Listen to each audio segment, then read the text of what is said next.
Buenas tardes a todas y todos. Les damos la bienvenida a la Expo Virtual, Semana de la Innovación de la Facultad de Ciencias Físicas y Matemáticas de la Universidad de Chile. Agradecemos su participación en la charla magistral Experiencia de Innovación en Ingeniería Estructural, Arriostramientos con pandeo restringido usando acero y material elastomérico. En esta oportunidad expone Marlena Murillo Segura. Marlena es ingeniera civil, mención estructuras y construcción de la Universidad de Chile. Tiene un diplomado en diseño contra incendios en el IDIEM, que pertenece a la misma universidad. Actualmente está vinculada a las siguientes organizaciones: Instituto Chileno de Acero, ICHA, miembro del Colegio de Ingenieros, Instituto de la Construcción, como representante del Colegio de Ingenieros en el Consejo Nacional de Normalización del Sector Construcción, CNNC, y en el subcomité del Código Modelo Sísmico para América Latina y el Caribe, directora suplente en representación del Colegio de Ingenieros. También es miembro de la Asociación de Ingenieros Civiles Estructurales, AIC. Es miembro de American Society of Civil Engineers, ASCE, y de Steel Framing Alliance, SFA. Coautora del libro Matilda y las mujeres en ingeniería en América Latina, segunda parte. Les recuerdo que todas sus consultas las pueden realizar a través del icono Preguntas y Respuestas. Adelante, Marlena, puedes comenzar con tu presentación. Gracias.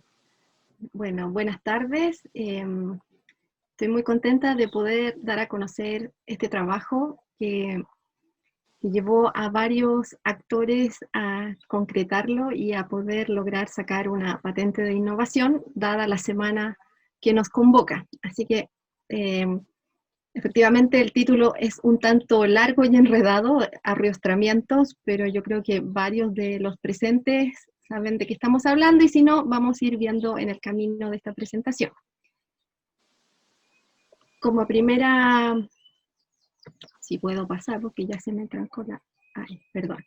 El temario, en que consiste un BRB, eso está en inglés, lo vemos de inmediato. Proyecto y referencias, el proyecto del cual sacamos la patente de innovación, el proceso mediante el cual logramos esta patente, y lo que viene a futuro un poco para ir viendo los pasos siguientes. Un Buckling Restraint Brace, que así se llama, es un arrastramiento de pandeo restringido y se conoce mundialmente como BRB. Acá podemos visualizar en la imagen tres partes fundamentales en las que consiste el BRB, que son un núcleo de acero que pasa de una conexión a la otra. Este núcleo de acero está recubierto con un material aislante y resiste cargas axiales de compresión y tracción. También tenemos un material confinante y una camisa de confinamiento, que es la que rodea este material confinante y la que envuelve al final este dispositivo, este elemento. Y el material confinante resiste cargas flexurales, o sea, cargas de flexión. Acá, lamentablemente, como en una clase no van a poder interrumpirme, pero sí en el chat ahí vamos a estar atentos, me van a ayudar para luego, al final de esta charla, poder dar respuesta. Disculpen que acá como que se va un poco rápido el mouse y mi dedo. Bueno, este BRB, a modo de ejemplo, nosotros podemos ver la curva de histéresis de una riostra o un arriostramiento típico, que es el que está en la curva roja, y podemos ver cómo es el ciclo de histéresis de un BRB, que es la curva azul. Vemos que la energía que está dentro de esta área, o sea, es lo que representa el área acá, es mucho mayor, tiene mucha más ductilidad que una riostra típica. Y esa es una de las grandes ventajas que tiene un BRB. Las secciones transversales que se pueden utilizar, porque así como mostramos la primera imagen en la que se veían esas tres partes principales que tiene un BRB, tenemos en este dibujo que está en posición vertical, tenemos ese núcleo de acero, que podría ser eventualmente una cruz, como vemos acá, pero también podría ser una pletina, una geometría tipo doble T o un ángulo, y también la camisa no necesariamente puede ser de forma cuadrada, como vemos en la imagen, sino que también podría ser de forma circular, como se ve en los dibujos de abajo. Algo que no mencioné, y que lo vamos a ver en las fotos de más adelante, es que el núcleo es de acero, la camisa o la envolvente también es de acero, y adentro el mortero, el material de confinamiento, es mortero de hormigón, ¿ya? Entonces se usa básicamente esos materiales como para este tipo de elementos. Las configuraciones que tenemos son las clásicas de los arriostramientos. La tenemos en tipo chevron, que es la B invertida, que está a mano de izquierda a derecha. El arriostramiento en B, en diagonal, en el mismo sentido. También tenemos en zigzag, que sería en sentido inverso. Y tenemos en X cuando tenemos más de un piso. Entonces ahí se generan la geometría en X, como pueden observar. Las imágenes valen mucho porque ahí claramente pueden observar la disposición en este edificio que es de acero. A la izquierda tenemos en B el arriostramiento, los BRB. Existen los más conocidos de los proveedores de estos dispositivos, están el que vemos arriba, que es Core Brace, está Nippon Steel, que es la imagen de allá abajo, es un zoom de los detalles de las estructuras donde van estos dispositivos. También está Star Seismic, pero no puse la foto de algún ejemplo de esa marca. Me gustó mucho como para mostrar la envergadura de los BRB. Este es el Wilshire Grand Center en Los Ángeles. En 2017 empezaron a construirlo. Fíjense que hay una persona a la izquierda y que está montando la parte de afuera del edificio. Es un edificio de 73 pisos y en los cuales, como pueden ver a la derecha en el modelo, que está con la geometría en rojo, hay 3 zonas de BRBs, son del orden de 180 BRBs que están ubicados en la parte superior, en la parte central y en la parte un poco más abajo. Y bueno, ahí los que quieran interiorizarse más, están las referencias. Hay una revista muy buena que es la Modern Steel, y la última de mayo del 2020 ya muestra varias imágenes del trabajo terminado con un muro cortina muy, muy bonito e imponente. Es un edificio grande de los altos del West Coast, como le llaman, a la zona oeste en Estados Unidos. Bien, eso es un poco lo que tiene que ver con los BRB. Ahora nos vamos a enfocar en el proyecto que involucró la patente y las referencias que usamos. El proyecto se llama Elementos Innovadores de Protección Sísmica, no tiene nada particular el nombre. Fue un programa de IDEA de la FONDEF, y ahí está el número del proyecto. Quienes trabajaron fueron el profesor Ricardo Herrera, el profesor Juan Felipe Beltrán, la profesora María Ofelia Moroni, los estudiantes, que ahora todos son ingenieros, Matías Morral, José Espinosa, Fabián Escobedo, y quien les habla de este tema, y yo estaba ahí en ese proyecto como investigadora principal externa. Bueno. Las memorias de título, que ya están abiertas para que ustedes puedan verlas, porque para que ustedes sepan, en el periodo de patentamiento, cuando uno está en un proyecto de este tipo, todas las tesis, todos los documentos que se levantan, ya sea papers o memorias de título, son guardadas hasta que se disponga que se puedan visualizar. Entonces ya todas ellas las pueden revisar.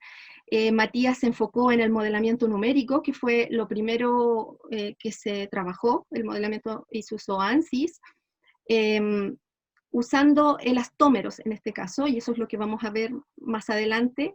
O sea, lo que hicimos fue reemplazar el hormigón por material elastomérico. Después, Fabián y José estuvieron casi a la par trabajando. José hizo el diseño del sistema de ensayo cuasiestático cíclico para poder hacer el experimento de poner las riostras de pandeo restringido que hicimos, que fabricamos, los prototipos, y Fabián se dedicó a hacer el ensayo propiamente tal y evaluar experimentalmente cómo funcionó con este material no tradicional.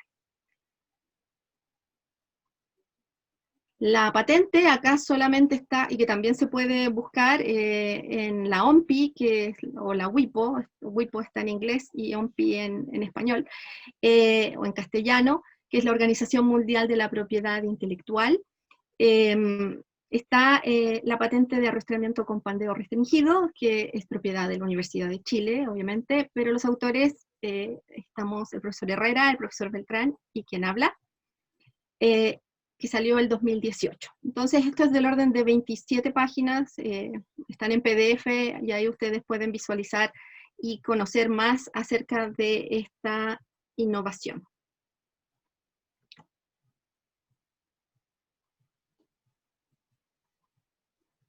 Bueno, siguiendo con el temario, hablemos del proceso de innovación, que es lo más largo en esta presentación. Nuestro Backling Restraint Brace, nuestra propuesta era modificar entonces el material mortero de hormigón por un material viscoelástico. Viscoelástico es como el paraguas grande, para abajo estaría el material elastomérico. Los elastómeros son materiales como el caucho, como el neopreno, para dar un ejemplo. La madera no estaría considerada dentro del material elastomérico. Entonces ya un poco vamos armando este mapa, pero con cierta bajada, ¿ya? O sea, no son todos los materiales elastoméricos, perdón, viscoelásticos, pero sí los materiales elastoméricos se podrían proponer. Nosotros usamos un neopreno, que más adelante vamos viendo las características. Entonces, tenemos un núcleo de acero, nosotros optamos por usar una pletina de 10 milímetros de espesor, la cual llega desde el borde, ahí podemos ver en la silueta naranja, en la geometría, de borde a borde, pero esta pletina continúa, y esta zona de acá es la zona de la conexión, es la que va a conectar, bueno, en este caso es un prototipo que va a conectarse a los puntos de apoyo del ensayo, pero al ser un arrastramiento tendría que ir arriba o abajo, ya sea en diagonal o en la geometría que ustedes hayan decidido implementar. Y tenemos una camisa exterior que confina esta solución, que también es de acero y que se fabricó acá en Santiago en una empresa llamada Ferrocaucho. Bueno, los proyectos IDEA, ustedes saben, y si no, es bueno que lo sepan, hay una sinergia que se crea con las empresas. Y en este caso tuvimos la suerte de trabajar con una empresa que no solamente se dedicaba a hacer maestranza en acero, sino también a hacer aisladores sísmicos. Entonces manejaban muy bien y conocían los materiales elastoméricos. Así que fue muy bueno tener un solo lugar donde poder armar los prototipos y que tuvieran el know-how como para poder hacerlo bien. Perdón. Ahí se me va el mouse. Bien. Entonces acá lo que tenemos es el modelo teórico. Nosotros tuvimos que trabajar, bueno, esto le tocó hacer a Matías, trabajar en cómo modelar una columna en un medio elástico, porque es distinto modelar una columna en un medio elástico o viscoelástico que en un medio más rígido como es el mortero de hormigón o el hormigón. Finalmente se optó por hacer un modelo de estas características. Este es el modelo teórico, porque después pasamos al modelo analítico con uso de softwares, de un software en particular. Entonces, acá los resortes son los que están reemplazando o están de los que estamos extrayendo las propiedades y poniéndolas en este modelo teórico del material elastomérico. Bueno, el modelo analítico del Buckling Restraint Brace, de este elemento, nosotros teníamos que llegar a una carga crítica y también a un módulo, a un valor de la rigidez que tuviera el material confinante, en este caso el elastómero. Entonces, si ven la tesis de Matías, hay un montón de páginas con la bajada de toda esta información, que la verdad no es pertinente por tiempo demostrarla en esta charla, pero sí dar a conocer que hubo mucho trabajo por detrás. Entonces, la estabilidad global del BRB en compresión, más el pandeo del núcleo de acero en los modos altos de compresión, desde ahí uno sacó la carga crítica, y con ambas se dedujo este valor que al final es el valor de rigidez o el coeficiente de rigidez del elastómero. Bien, sigo. Sigo cuando quiera pasar mi mouse. Ya, aquí.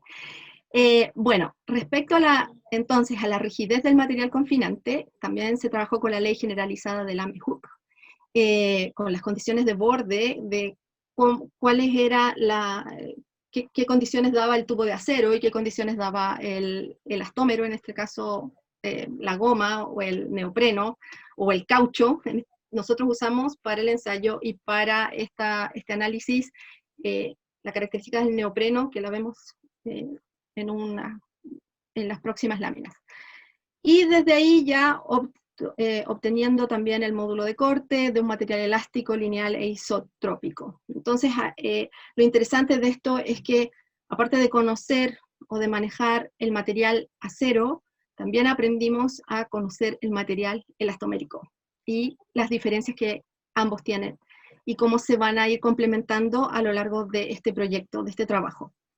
Entonces, trabajamos con pletinas, la tabla quizás no la alcanzan a ver bien, pero son las pletinas que usamos de ASA. Ahí dice Gerdau porque rescaté de la tesis, que en ese tiempo era Gerdau ASA y ahora es solo ASA, que vende pletinas de acero, entre otros productos. Y logramos determinar las características entonces de rigidez del material confinante, dado que ya conocíamos las características del acero, tanto del núcleo como también de la camisa, que fueron distintos materiales. Entonces, una vez que pasamos por el modelo analítico, llegamos al modelo numérico. Ahí observamos en la imagen el modelo 3D de elementos finitos, usamos el software ANSYS, y tenemos como los BRB, tres elementos distintos, tres materiales distintos dentro de la configuración, que era el núcleo de acero, con un tipo de acero, la camisa de confinamiento también de acero, pero con otro tipo de acero, otra característica, que fue un cajón de 200 por 200 por 5, y el material confinante, que fue el neopreno, y ahí sale la sección transversal, que estaba confinada, obviamente, por la camisa, y esa era de 190 por 190 por 90 por 45, están las características para dar cabida también a la pletina que la estaba tomando, como se ve en el corte. Bueno, acá se observan mayores detalles de una especie de zoom de la camisa confinante y también del material elastomérico. Se usaron para el modelo ANSYS el elemento 3D Solid 186, que los que conocen el software van a entender perfectamente cuál fue la geometría o el elemento a usar. Acá tenemos las condiciones de borde de la probeta, bueno, del modelo, y vamos observando que se fijó un lado. Esto era muy representativo en lo que vamos a ver más adelante en el laboratorio. Entonces, se fija un lado y se deja suelto en el otro, y por eso ahí vemos las características y la flecha que se va moviendo esa carga con los protocolos de desplazamiento que se usan según la ISC 34110, que es la imagen de la derecha, el gráfico que ven de los ciclos que se van poniendo en este caso al modelo, que después fue al en el experimento a las probetas reales, ¿no? Los contactos que se usaron, bueno, también esto es un detalle o una bajada de lo que usa el modelo ANSYS, que fue muy, muy bueno para este proyecto, el uso, bastante completo. Y cada vez que iba avanzando una versión, habían ciertas modificaciones que había que ir adaptando, porque el proyecto duró más de 2 años. Entonces tenemos los contactos bonded y el friccional. Perdón, ahí me devolví. Bueno, varias de las páginas de la tesis de Matías tienen que ver con todos estos modelos que él hizo, cambiando el módulo de corte de los materiales, también y viendo cómo variaban los módulos volumétricos, que es el K. Tenemos también, yo solo puse algunos como los más representativos para que vean el trabajo que se hizo, el módulo de corte, y esto sigue siendo el proceso de innovación, ¿ya? Estamos en la etapa de los modelos numéricos, y los ciclos de histéresis obviamente los van viendo, y luego se fue descartando el largo de confinamiento, también jugó con eso, si eran 2 metros era lo que teníamos, pero también se manejó, y viendo cuál era el más adecuado de los modelos para poder después trabajarlo, y se optó por uno de los modelos con las características que se ven en la imagen, y con ese gráfico se hizo no solamente el ensayo, o sea, se modeló no solamente el ensayo cíclico, sino que también el monotónico. El monotónico es el gráfico, la línea azul, y el cíclico, obviamente, es el que está en rojo. Entonces está ahí el clásico gráfico de fuerza versus desplazamiento. Con las características, del neopreno que elegimos. Acá, cuando hablamos de una curva perfecta, la tracción y la compresión tienen el mismo valor. Acá varió un poco debido justamente al modelamiento y algunas imperfecciones que se generan dentro del modelamiento, llámese por precisión, por algún tipo de error al correr los datos. Así que, pero el orden es bastante bajo de diferencia, así que fue muy bien modelado, y fue muy buen trabajo de parte de Matías. Una vez que pasamos por esto, se empezó ya a trabajar en el sistema de ensayo, en cómo se iba a ensayar en la escuela. Bueno, acá hay una planta y un levantamiento, un dibujo que puede reflejar el apoyo fijo, el otro apoyo fijo, y también un actuador hidráulico. Las características las vemos acá. Bueno, a veces es más fácil ver una isométrica, así que aquí tenemos el apoyo fijo, el actuador hidráulico, el otro apoyo fijo, y aquí el prototipo. El prototipo aquí se ve solo la parte del acero, pero en realidad, acuérdense que el prototipo es lo que se ve a la derecha en esa foto, es ya la camisa con el elastómero dentro y el núcleo. Se usaron estos dispositivos como sistema de control, la fuente de poder y el chasis, y ahí están las características. Dentro del ensayo de materiales tenemos el ensayo del neopreno, es decir, aparte del ensayo de los prototipos, teníamos que validar los datos entregados por los proveedores respecto al neopreno y respecto al acero. Y eso también fue un trabajo ya de Fabián en su tesis. Entonces hicimos, con ayuda del IDM, hicimos los ensayos de tracción del elastómero, ahí están las características del neopreno, usamos un 70 short A negro, que es como lo más común y lo que se usa en los aisladores sísmicos. Tenemos, bueno, el ensayo anterior era de tracción, este es el de corte directo. Acá rescatamos la máquina que usó el profesor Herrera, y tenemos las deformaciones que usamos de 50, 75, 100 y 115% en el ensayo de corte directo.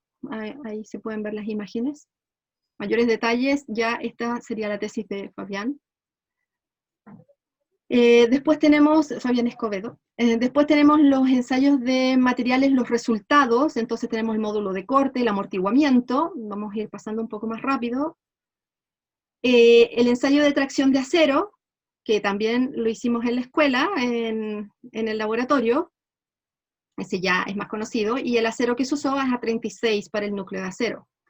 Los resultados, acá vemos los teóricos, y en las tablas vemos los reales. Hay cierta dispersión, pero está dentro del orden. Usamos los valores reales en el modelo posterior.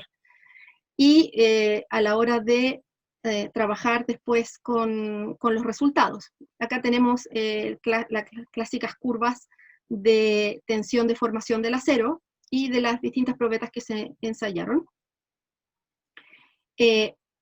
Después tenemos, bueno, aquí están las características, el acero, el largo de todo el dispositivo, incluyendo la parte de acá que es donde va la conexión, la soldadura, etc. Y acá las imágenes que representan, en el caso de la camisa y el largo de 2 metros, hicimos dos tipos de interfaces, una conectada y otra desconectada, o sea, pegada o adherida, porque algo que no mencioné, pero que puede salir en las preguntas seguramente es que los clásicos dispositivos BRB que existen, que es con hormigón, ellos hacen que haya aire o no esté pegado el núcleo de acero al mortero. Y esto para que puedan trabajar eficientemente en la compresión o tracción, y tienen como una especie de membrana secreta, porque uno no ve nada, es como las cajitas negras, no sabe qué hay adentro, pero sí sabemos que es mortero de hormigón, pero no sabemos qué cosa le ponen para que haya este libre movimiento del núcleo de acero. Bueno, acá vemos más imágenes de cómo se soldó. Acá vamos viendo ya la diferencia. Se ponen el elastómero, se pone con capas, y se incorpora el núcleo elastomérico al tubo. Acá vemos cómo se va cerrando, tenemos atiazadores que después se sacan para que no haya ningún tipo de daño ni deformación. Después, en los espacios que quedan, se hace una inyección de elastómero por medio de una matriz. Obviamente, esto es una versión artesanal o armada al ser un prototipo. Si esto avanza más adelante, obviamente habrá industrialización de por medio. Los prototipos para ensayar, tenemos 4, se usaron 4, un arrastramiento con tubo cuadrado, con una interfaz núcleo-material confinante unbonded, o sea, que no estaba conectado, y con ese hicimos ensayo de carga monotónica y cíclica. El otro también era similar, pero solamente ensayo con carga cíclica. Después el 3, el prototipo 3, tenía las mismas características geométricas, pero el material confinante estaba pegado y el ensayo fue solo a carga cíclica. Y finalmente el otro que era no pegado y tapado, o sea, lo confinamos por los extremos. Y estas son variantes que uno tenía que ensayar, dada la complejidad de hacer todo este proyecto y armar estos prototipos. No habían muchos testeos con un solo tipo de arrastramiento. Bueno, los resultados esperados fueron las curvas de histéresis que permitieron obtener las conclusiones sobre el desempeño del elastómero como material confinante, como se indica ahí, y si podíamos establecer que los prototipos efectivamente calificaban como arrastramientos de pandeo restringido, que era lo que queríamos chequear con este nuevo material. Cuando hicimos ya el montaje, y aquí intervino las tesis tanto de Fabián como de José, en cuanto a que él trabajó en la parte de las cabezas de ensayo, o sea, donde estaba el actuador, etcétera, y ahí lo vemos. Este actuador tiene una capacidad de 100 toneladas. Esto está en la losa. También esperamos a que se concretara esta losa, en la cual de 65 centímetros de espesor, que por abajo uno la va trabajando, va poniendo va montando y fijando todos estos ensayos, que está, en ese tiempo era compartido IBM y el Departamento de Ingeniería Civil. Entonces se instaló este actuador y se instaló con estas características que salen acá. y pusimos el BRB a las placas Gusset con esas características de perno. La verdad es que todo esto está en las tesis, así que no voy a entrar tanto en detalle. Acá tenemos los prototipos, están con sus LDPDT y también con sus strain gauges. Ahí está cómo se dispusieron. La idea era tratar de medir lo que más se pudiera y rescatar la información de las probetas. Aquí están las imágenes de los LVDT, donde se pusieron para tomar el núcleo, el tubo y también fuera del plano, y los strain gauges que se soldaron a las camisas de las probetas. El protocolo de carga se usó, tal como en el modelo numérico, se usó el ISC 34110, y fueron los ciclos, somos todos estos ciclos de carga. Finalmente, en los resultados de los ensayos, lo que obtuvimos fue fracturamiento en 2 de las probetas, ya pasado el 6º y 8º ciclo.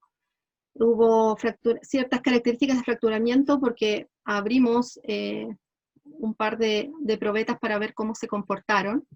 Los apoyos fijos se deslizaron, como pueden ver acá, y se flectaron un poco. Acá se observa también. Acá están los resultados de la carga de desplazamiento actuador de las probetas y la carga de desplazamiento núcleo de las probetas.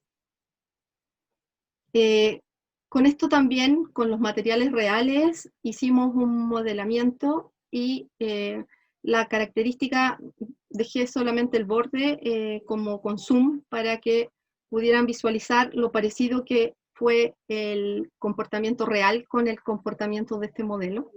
Así que en ese sentido el modelo sí estaba bien porque lo podíamos refrendar.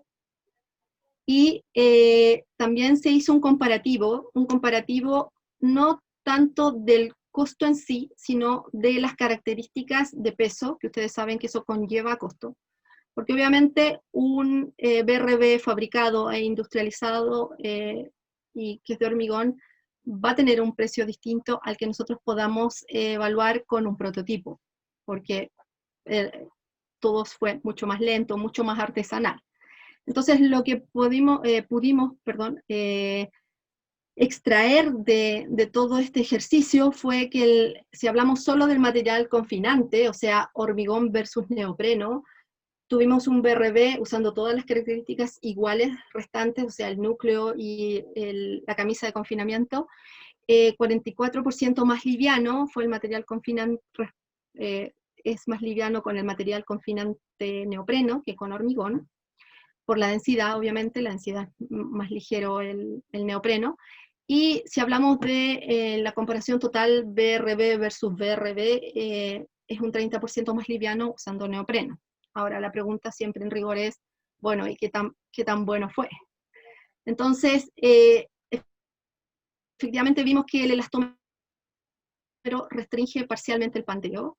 Chequeamos las propiedades, o sea, las verificamos, se validaron. Los sensores registraron adecuadamente las mediciones.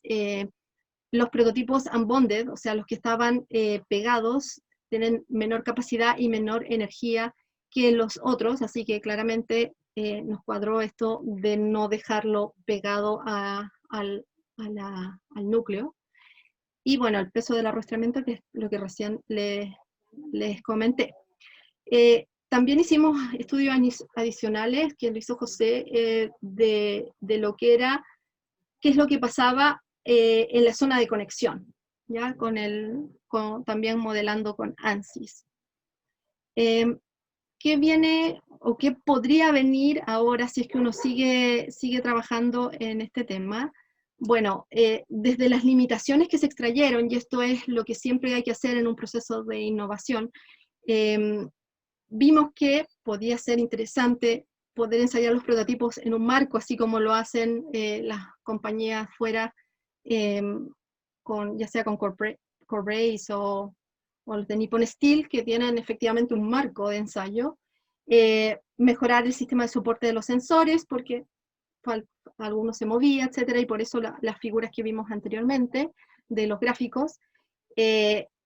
Hubiéramos querido seguir haciendo la ingeniería forense, para ver efectivamente tramo por tramo, ir cortando y viendo qué es lo que pasó más allá del borde, de los extremos, y trabajar con un elastómero con mayor rigidez. Obviamente sabemos que no es infinita la rigidez, y la rigidez podría afectar también los ciclos de histéresis del material elastomérico. Entonces, si usamos 70, quizá 80 podría ser una buena opción. ¿Qué es interesante de lo que nosotros podemos rescatar con esta solución? Aparte de lo comentado, ahora que estamos enfocados en la economía circular, en la construcción, y que tiene que ver con la construcción industrializada, algo interesante es siempre pensar en el diseño, no solamente en la parte de dónde voy a vaciar mis escombros, a qué vertedero, ¿verdad? Entonces, si ya en el diseño nosotros estamos rescatando las características, las propiedades que tiene, podemos pensar también que el neopreno, de hecho el caucho es 100% reciclable, pero el neopreno podríamos nosotros usarlo, si bien no para una solución de ingeniería o estructural, pero sí para rodados o para alguna otra cosa, por ejemplo, el Ministerio de Obras Públicas que está trabajando en eso. Entonces, cuando ya fallara este dispositivo, que también lo podemos considerar como una especie de fusible, si fallara podemos reciclar, algo que no se puede hacer con la solución actual.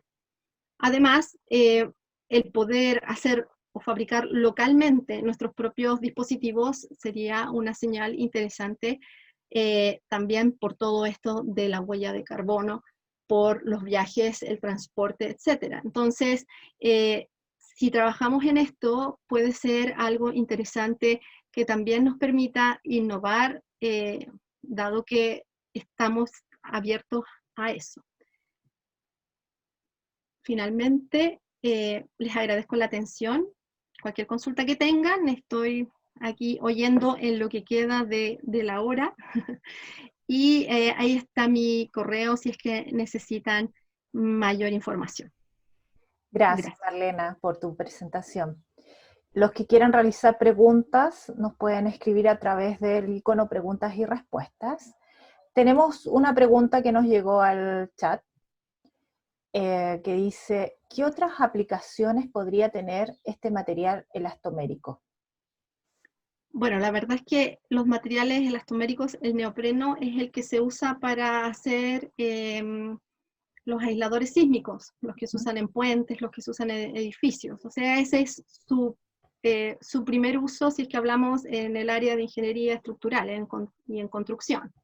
Entonces, cosas nuevas que se puedan hacer, la verdad lo desconozco, pero sí yo diría que habría que seguir trabajando con estos dispositivos e ir modificando un poco las características del neopreno o este material elastomérico, mejorando un poco la rigidez para que efectivamente haya más confinamiento como lo hace el hormigón.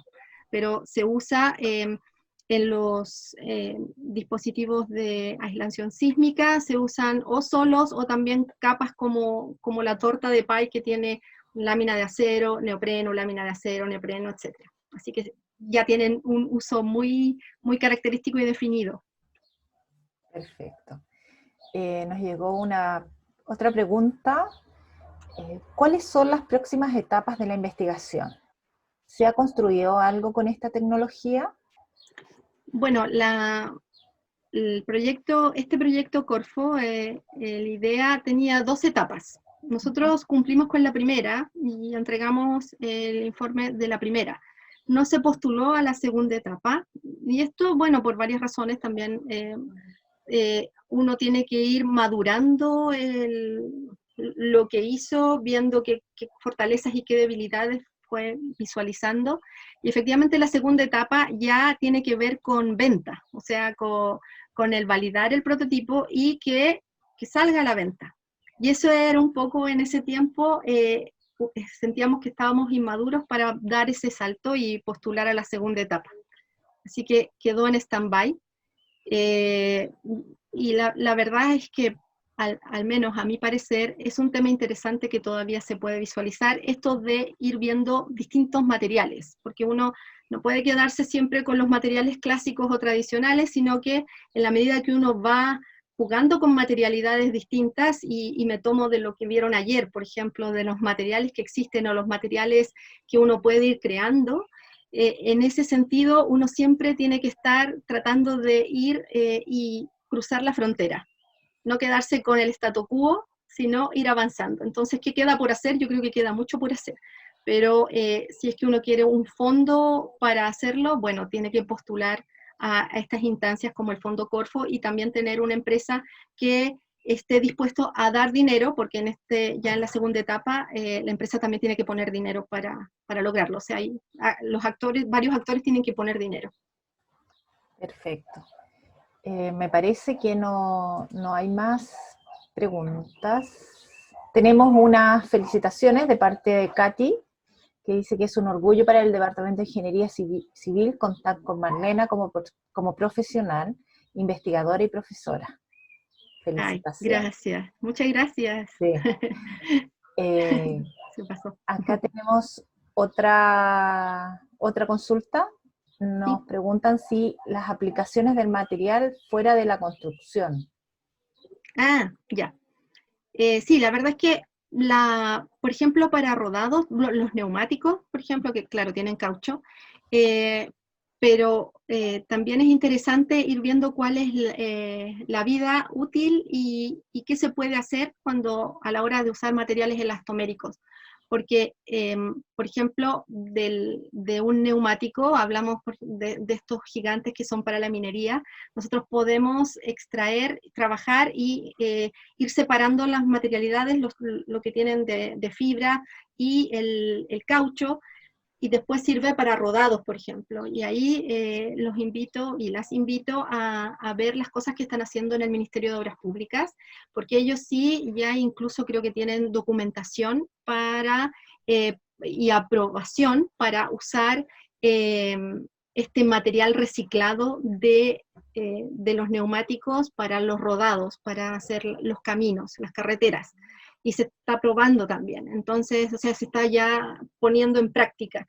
Así que creo que este material es interesante de evaluar y de ir mirando y monitoreando, porque la idea, como indiqué antes, de la economía circular, no solamente sería el llevarlo a botadero, sino de reutilizar. Y si uno no puede reutilizarlo en lo que está haciendo, sí puede reutilizar en otras áreas o en otros rubros. Y eso es economía circular al final. Y también siento que todo lo que tenga que ver con construcción industrializada está muy de la mano con la economía circular, o sea, es parte de. Entonces, en la medida que nosotros podamos diseñar cosas para que no tengamos que pensar en que las vamos a botar después o van a llegar a un vertedero, que puedan ser transformables, es el llamado que tenemos sobre todo los que pertenecemos al área de ingeniería, tanto en estructuras como de construcción y materiales, entre otros, ¿no? Químicos, etcétera. Estamos todos llamados, diseñadores, todos llamados a trabajar en conjunto. Perfecto. Bueno, no tenemos más preguntas. No sé si Marlena, ¿quieres acotar algo más? Bueno, así como Katy me agradeció el estar en la universidad, yo también agradezco el tener el espacio para poder hacerlo y poder transmitir estas ganas de poder seguir estudiando y trabajar en un área tan linda como es tanto las estructuras, la construcción y que estemos enfocados en la innovación. O sea, yo creo que esto es lo que todos nos gustaría aspirar a hacer, ¿no? Trabajar en innovación desde nuestras conocimiento base. Entonces, para mí, el poder haber trabajado en esto y el haber también trabajado varios años en una empresa en el área de innovación y desarrollo me ha ayudado mucho, y eso es lo que trato de transmitir también a los estudiantes de primer año, gracias a que me invitaron a trabajar ahí en el área de hélice. Entonces, que apunta a Ingeniería 2030, y eso es lo que estamos tratando de enseñarle a los y las estudiantes, que si uno puede trabajar en equipos multidisciplinarios y poder abrirse a la creatividad, no solo somos ingenieros de uso de cosas, sino que vamos a un paso más allá haciendo la creación, la innovación, el ingenio propiamente tal. Así que en ese sentido, feliz de estar acá. Qué bueno. Bueno, agradecemos a Marlena su interesante charla y a todas y todos los conectados. Los dejamos invitados a seguir participando en las actividades de nuestra expo virtual Semana de la Innovación de la FSFM.